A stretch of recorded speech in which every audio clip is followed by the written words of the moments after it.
sometimes controversial, always politically incorrect, and pro-life without exception, without compromise, and without apology. It's the Pro-Life America podcast with your hosts, Sarah Waits and the president of Life Dynamics, Mark Crutcher.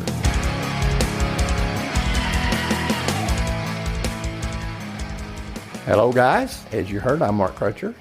And as you also heard, I'm joined by my comical sidekick, Sarah Waits, who Hello, is everyone. Lurking nearby. I get a lot of compliments on that lurking because they have this Do picture. you really? Because I don't feel like you do. Yeah, I really do. I feel like this is a made-up thing in your head. No, I really do get a lot of compliments on that. And they picture you like an alligator lurking in the swamp nearby, you know. Yes, that's exactly how I got onto this podcast, was by doing something like that. Anyway, this time we've got a lot of news stories we want to get to. Yeah, and I want to kick things off by talking about something that came out in an email by the people who wrote the full untold story about Gosnell and then later went on to produce the movie. And that is... This is the abortionist that's now in prison. Yes, where he rightfully belongs. Rightfully belongs for the crimes against humanity that this guy committed. They have other projects as well, and I'll put the link to their website so you can see the other stuff that they work on. But they're looking to do a new project aimed at, quote, exposing the truth about Hollywood, Roe versus Wade, and the abortion industry. Now, if you haven't read our Pro-Life Voice newsletter, I really recommend that you do. When you subscribe to that, we can also send you past editions of the newsletter in PDF form. And in one of the editions that we put out, I wrote an article about the role Hollywood and abortion play. And of course, there's been this big push to put abortion storylines in television and movies, especially those aimed at teenagers. They're trying to mainstream abortion. Yeah, they're trying to not only mainstream it, but they're trying to change the way people think about the people who do it and what it looks like. And they present this nice, clean, streamlined clinic where everyone's so nice and it's so safe. There's nothing bad about it. Bears no resemblance to the reality. Exactly. But according to these two journalists, they report that Hollywood uses a Planned Parenthood script doctor whose job it is to weave abortion into popular movie scripts. They say that her name is Karen Sprutch, and that Sprutch has told the Washington Post in 2019 that in addition to Obvious Child, Planned Parenthood has advised Hollywood on more than 150 movies and shows. These include Crazy Ex-Girlfriend, Jane the Virgin, The Deuce, The Fosters, and Parenthood. And I'd like to point out that a number of those that were listed, again, were shows that are mainly aimed towards millennials and Gen Z. Right. Well, again, they're trying to make it look like abortion is just a mainstream deal. Everybody has one. No big deal. It's no big deal. You're not doing anything wrong. That Planned Parenthood and the people who do this are legitimate medical providers. Yep. Yeah. So if you watch a lot of old movies, you'll see that a lot of the people in there smoke cigarettes. And that was common. I mean, in my parents' generation. You could smoke on airplanes. You could smoke almost everybody in my parents' generation smoked. Smoking used to be advertised as healthy. It would you have a cough, smoke a cigarette. Have a headache, smoke a cigarette. Stress. And Oh, yeah. there was a time when Hollywood was told we need to get all this smoking off the air because we're trying to teach kids not to smoke. You can't do that if their heroes on the screen are all smoking. Yeah. So you started seeing this, and it happened like almost overnight that Hollywood didn't show people on screen smoking. But imagine if they decided they wanted to show smoking in a positive light, and they hired somebody from the tobacco industry to be a consultant to how you show smoking. What's the proper way to show smoking in movies? Yeah. That's what these people are doing. Oh, absolutely. When you hire somebody from Planned Parenthood, the nation's #1 abortion profiteer, when you hire somebody from that organization to show you how you integrate abortion into movies and television, what do you think the result of that's going to be? It's going to be more abortions. That's what they're shooting for. Just the fact that they have one of these tells you everything that you need to know. It tells you everything you need to know about the media and about Hollywood. Yeah, and when I was doing the research for that article that I wrote in the Pro-Life Voice, there is researchers who actually track the number of abortion storylines. And I can't remember if it was 2020 or 2021, but they were lamenting that there wasn't as many as that they were wanting for that year. Positive stories. Yes. What a great thing abortion is. And how it saved my life. And I was able to become a nuclear physicist because I had an abortion. All this other garbage. Anyway, We had another pretty interesting story crop up here in the last few days. We've talked in the past about this thing of Women on Waves. Okay, for someone who does not know what Women on Waves is, what is Women on Waves? Well, it's this pro-abort somewhere in Europe who's put together an old fishing trawler boat. Yes, And literally. Literally. And Yes. they take it out onto the high seas in places where abortion is prohibited, and you can go out to this ship in international waters, which therefore it doesn't fall into any laws of a country or a yeah. city or a state or anything like that. And they'll do abortions for you out here. And it's called Women on Waves. This Well, is now you have another company. Abort springs- Offshore is what it's Abort called. Offshore. And they have decided that they're going to start doing abortions in the Gulf of Mexico. According to them, they've already started. They claim that on July 23rd, they had done 34 abortions as a test. By August 3rd, they claimed to have provided more than 100 abortions.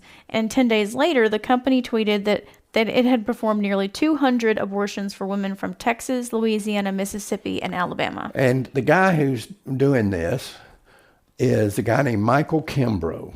He's a former mortgage broker. He's also admitting that he knows nothing about doing this.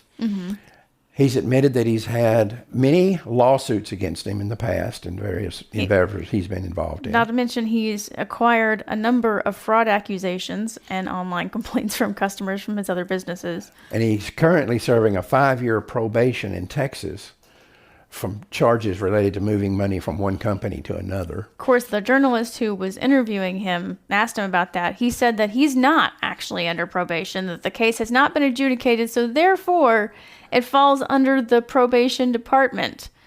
I don't buy that. His big for a claim to moment. fame is he's never been processed into jail.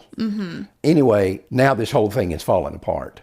And the abortion lobby is out here acting like they're the victim of all this, that this guy's victimized them, and he's cast aspersions upon the idea of having a ship out here in the Gulf of Mexico where Well, because when they started doing this, it wasn't actually too long after this. Meg Autry, we covered this on the show, she had said that she had been planning to launch a similar kind of deal where she was going to have a boat off the Gulf of Mexico to do abortions. But she needed the $20 million to get that started. Yeah, this guy Kimbrough, his response was, quote, I could probably give abortions on the moon if I had a couple of years and $20 million. So, but anyway, the abortion Okay. industry is acting like they're Rebecca of Sunnybrook Farm here and been taken advantage of by this fast-talking, slick criminal. This article, if you go through and they read it, they basically imply that if you take away legal abortion, these are the people that are going to be doing abortions. As if there's a stark contrast between legal abortion and illegal abortion in the quality of the providers and who's doing them. Apparently not. And that's a sham. In this article, there's a quote. It says, "He is, I learned, exactly the kind of abortion provider one would expect to pop up in a growing void of safe legal options where patients are desperate. Kimbrough has no experience in any field even adjacent to abortion." Well, They don't worry about that on the people they hire in these abortion mills right now. there's a number of people who have operated abortion clinics Yep. who had no prior experience. Yep. Not to mention the doctors or the washouts of medicine. What was that one doctor who was a wrestler for a while? Professional wrestler, He was yeah. a professional wrestler. Right. And then got into doing abortions. And he killed a 15-year-old girl. Yeah. But anyway, what the abortion industry needs to realize, you operate a scum industry. You're not going to get the cream of the crop to come work in an abortion clinic, whether it's legal or illegal or out on a ship or on some spaceship or whatever it might be. This is what you get. So don't act like this is weird. If you want to get into that, we could do a whole series of shows on the sketchy characters that have been involved in legal abortion. We should do that. That'd be a Over you. really good episode. We'll do that. Sketchy characters. Yeah, I mean, the Chinese bandits who you're talking about, I can't remember his name now, but he wrestled under that. Is it Chepko? I feel like that. No, that's Marlon Chepko, and it's talking about other sketchy characters. Oh, yeah. He was the guy from Mississippi Oh, I know who he is now. who Yeah. was a member of the National and International Diaper Pail Association. Oh, please don't tell people what that is. Oh, goodness. And for the love of everything, please do not Google it. Marlon Chepko, Don't he and Google his it. lovely bride were involved in some pretty bizarre and unsavory Kinky practices. very, very kinky, that most people who might even be involved in kinky practices would say, No, that's over the line That's for a me. bit too much for me. Right, that's over the line. Anyway, so don't come in here and act like you're all Marcus Welby or something. Well, this writer talks about in this article, they wanted to talk to the quote, quote, abortionists and staff. Of course, the journalist couldn't get in contact with them, so the journalist was asking him about their procedures, and he said they don't use preventative antibiotics, they don't have any emergency medications on board, and the protocol is that if there are complications offshore, is to contact the Coast Guard and 911 if they are onshore. So they're going to call the Coast Guard out there if they have a Exactly. emergency of some sort. And the writer of this deal was understandably outraged about that.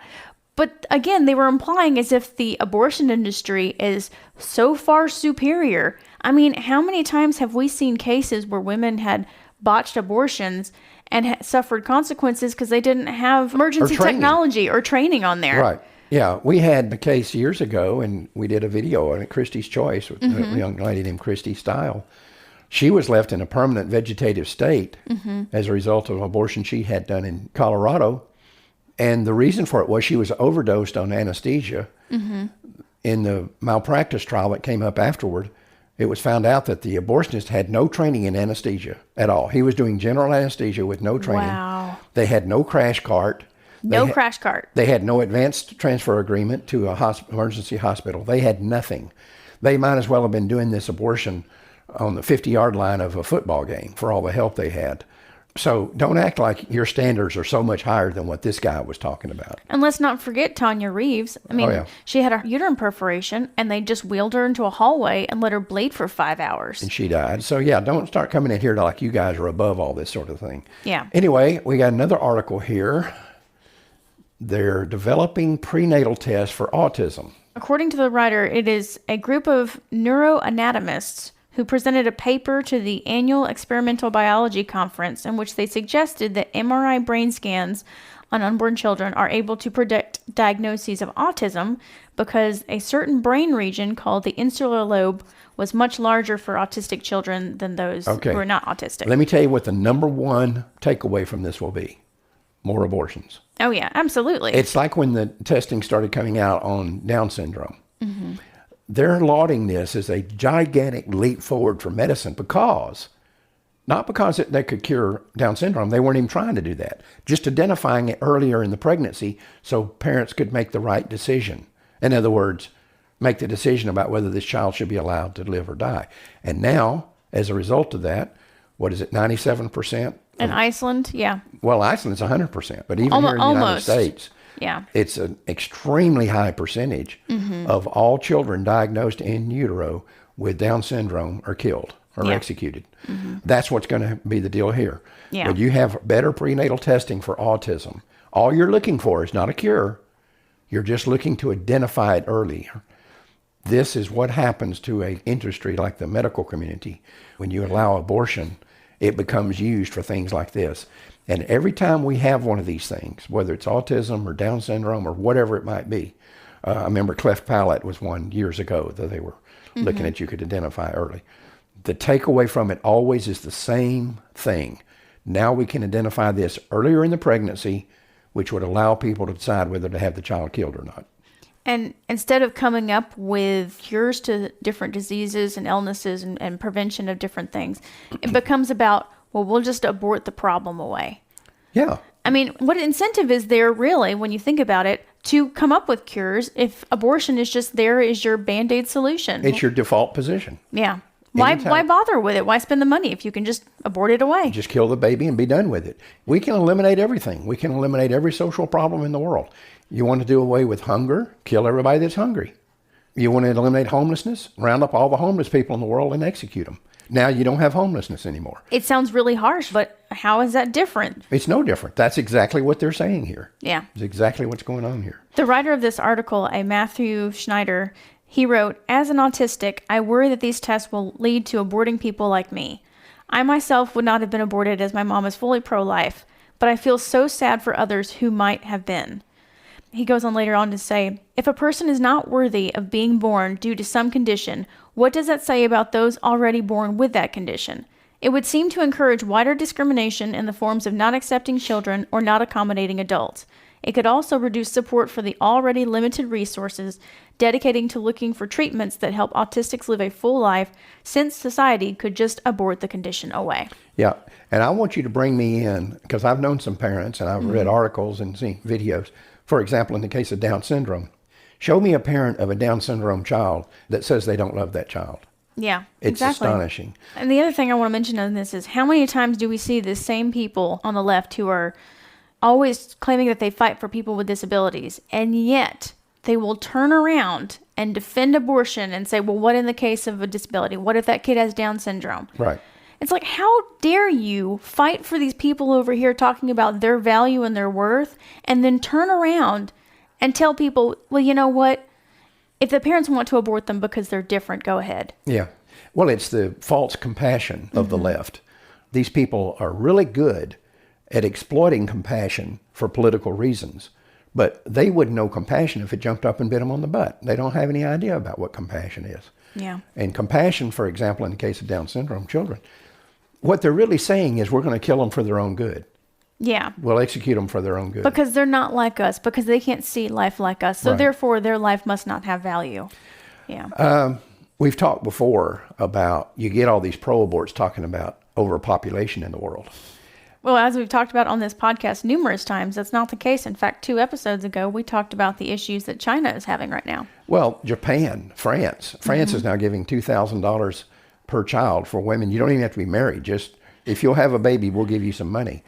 Russia just announced they're going to give 1 million rubles to any woman who's willing to have 10 children or more. 10 or more children. They have such a population problem, and it's starting to affect their economy, which it's affecting our economy too, by the way. Oh, yeah. We're at negative population growth if you take out immigration. Well, Russia is averaging 1.5 births per woman. Well, you have to have 2.1 just to maintain your population level. Theoretically, that's the theory on it, yeah. Yeah, and they're having 1.5, 1.3, something like that. Well, it also says the percentage of population between 15 and 64 years in Russia has fallen from 72% in 2011 to 66% in 2021. Losses, of course, have accelerated because of the invasion of Ukraine. Now, they're giving these women, if you'll have 10 children, we'll give you 1 million rubles. Of course, there is a caveat to that, and that is to women who have 10 or more children with a, quote, appropriate level of care for health, education, physical, spiritual, and moral They development. got to take care of them. Yeah. They don't want you to just spit them out and then give them over to the government. But the theory is that we got to have more people. Remember what we talked about at the end of the Soviet Union. We had a show on this. The abortion rate in the Soviet Union was astronomical. It was, Is it like 8 abortions, 9 abortions? the average woman during childbearing years had between 8 and 9 abortions during her childbearing Yeah. years. 64% of all first pregnancies were aborted, legally aborted, and that didn't count the illegal abortions. There were places in the Soviet Union where it was common for women to have 20 to 25 abortions during their childbearing years. So they started seeing that this is really affecting our economy and our social structure. And women were having major health problems as a result of all these abortions. So now they've seen the result of this, and they're willing to give 1 million rubles if you have 10 kids. Which Now is apparently 150% of the nation's average annual salary. Right. It's $16,600 in American money is 1 million rubles. And it doesn't sound like much money, but it's, like you said, 150% of the annual salary of the average Russian. So it's quite a sum of money. Yeah. You got to have Absolutely. 10 children. But they're saying we're having a problem with diminishing working class. We don't have enough people to fill jobs. We're having that same problem right here. And I'm telling you, that's the underlying issue in the immigration issue. You say, why aren't we stopping this immigration problem? Why are the Democrats so insistent that we have this open borders policy with South America and Central America and Mexico? And the reason is very simple. Those people that are coming in are not taking jobs away from Americans that don't want them. They're taking the jobs of Americans that don't exist. Because of the high abortion rate, we're at a negative population growth in the United States.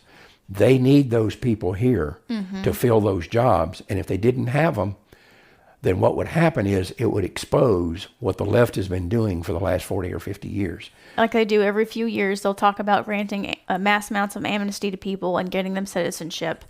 or at least work documents. Yeah. Let them work here, even if they still are citizens of Mexico. So we can collect money from it. Yeah. Yeah.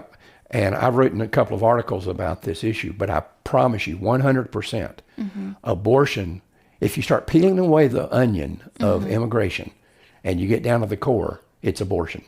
Abortion created this situation.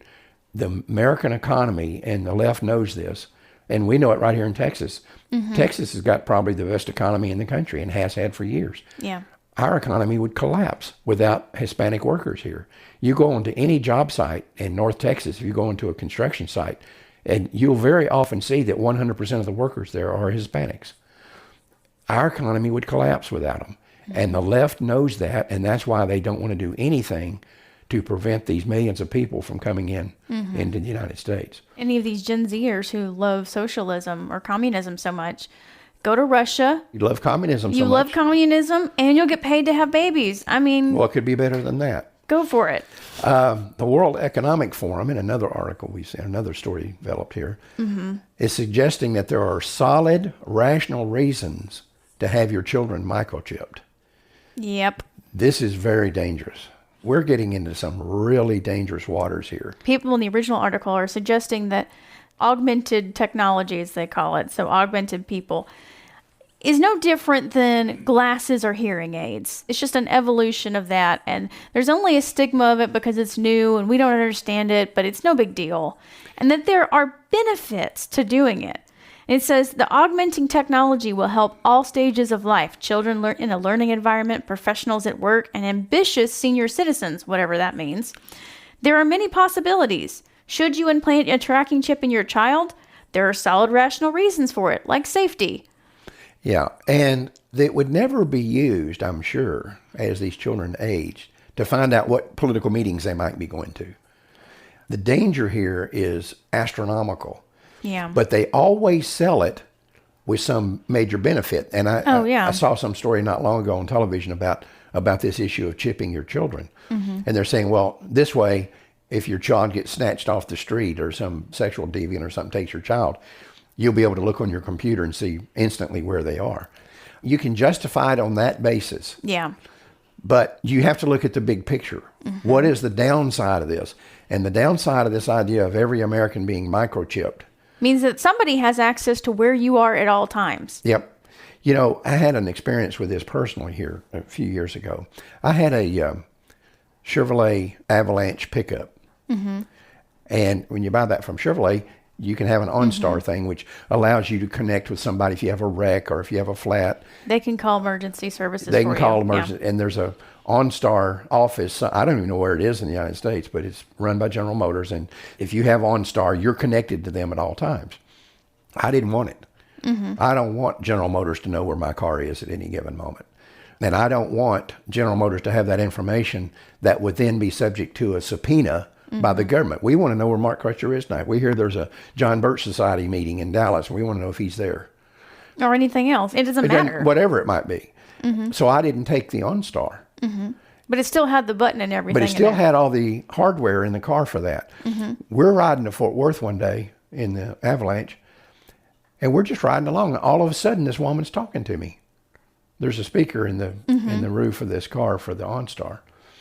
And she's saying, "Hello, Mr. Crutcher. This is Katie or whatever from OnStar.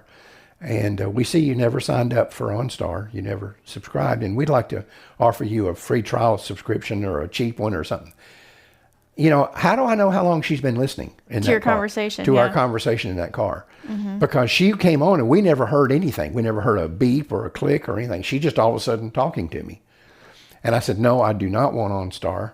And I want to know how I can take this out of my car. I don't want you to have the ability to just, let's listen in on this conversation with these people in Texas and see what they're talking about." It's not like a phone where you even have the option of declining the call or anything. It's just they're going to talk to you whether you like it or not. Yeah, just imagine that somebody can all of a sudden have a speaker and a microphone in every room of your house. You think telemarketing is bad now. The next week, I took that car to the local Chevrolet dealer here. And I told the guy there at the service department, I said, "I want to know what I can do to disable this OnStar," and told him the situation. I said, "I didn't know that if I didn't take the service, they still had access to my car." that they could still do whatever they wanted to. They can unlock your doors. They can do all sorts of things. And it all sounds real good. If you lock your keys in your car, all you do is call OnStar and they'll unlock your car. Sounds for you. real good, but as long as you trust whoever's on the other end. You're an idiot if you trust these people in this mysterious building somewhere that you don't even know who they are or where it is. Anyway, I said, I want to know how we can take this thing out. He said, we can't. As the dealer, we can't take it out. And I said, okay, what if I go in and I find the wires to the microphone and to the speaker and all that, and I clip those wires? He said, well, what you have to understand is your airbags works through OnStar. And he said, if you clip those, your airbags then would be disabled. And he said, that's why we can't do anything about it, because if we undo that OnStar, your airbags don't work. Now, you go out and get in a wreck, and we undid your OnStar, and therefore undid your airbags, then we're in the soup with you, so we can't do it. They basically made it so you can't take it out. Like, that's the whole function of routing it through everything in the car. Instead of having it a standalone system, which you could then disable, they ran it through your radio and through your... they integrated it basically through the whole car. and your airbags. So you couldn't get rid of it. There's no way to get rid of it. Well, an OnStar could cut the power to your car. They could unlock the doors or lock the doors, that kind of thing. Oh, and there's some good things to it. If your airbags are set off, it automatically calls for emergency. And that's the way they sell it at the dealership. I don't want General Motors. I don't want Uncle Sam.